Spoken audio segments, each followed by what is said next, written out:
ओम श्री परमात्मने नमः।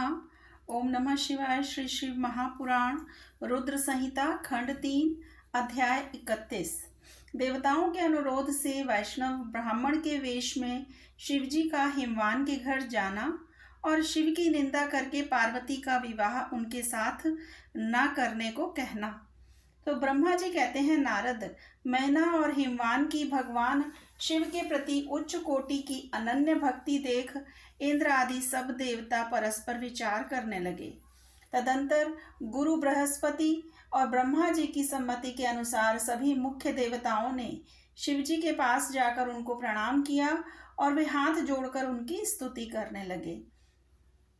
देवता बोले, देव देव महादेव करुणाकर शंकर, हम आपकी शरण में आए हैं, कृपा कीजिए। आपको नमस्कार है स्वामिन। आप भक्त वत्सल होने के कारण सदा भक्तों के कार्य सिद्ध करते हैं, दीनों का उद्धार करने वाले और दया के सिंधु हैं तथा भक्तों को विपत्तियों से छुड़ाने वाले हैं।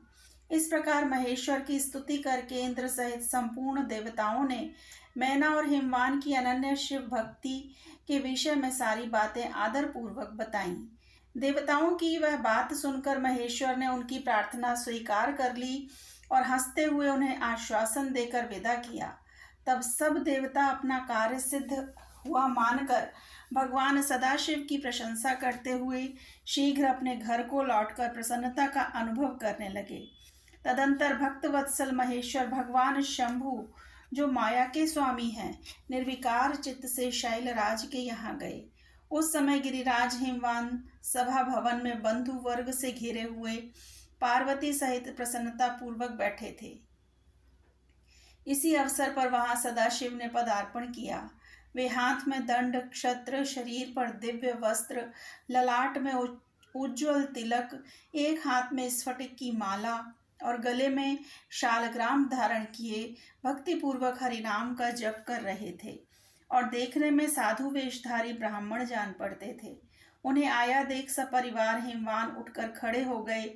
उन्होंने उन अपूर्व अतिथि देवता को भूतल पर दंड के समान पड़कर भक्ति भाव से साष्टांग प्रणाम किया। देवी पार्वती ब्राह्मण रूपधारी प्राणेश्वर शिव को पहचान गई थीं, अतः उन्होंने भी उनको मस्तक झुकाया और मन ही मन बड़ी प्रसन्नता के साथ उनकी स्तुति की। ब्राह्मण रूपधारी शिव ने उन सबको प्रेम पूर्वक आशीर्वाद दिया, किंतु शिवा को सबसे अधिक मनोवांछित शुभाशीर्वाद प्रदान किया।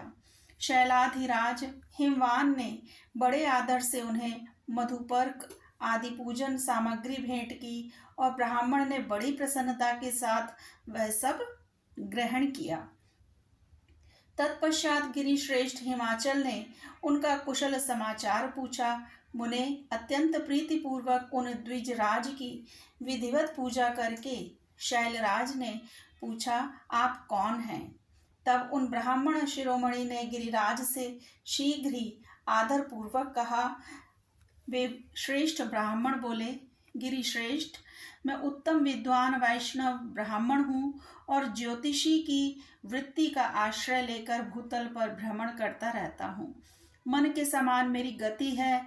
मैं सर्वत्र जाने में समर्थ और गुरु की दी हुई शक्ति से सर्वज्ञ, परोपकारी, शुद्धात्मा, दया सिंधु और विकार नाशक हूँ।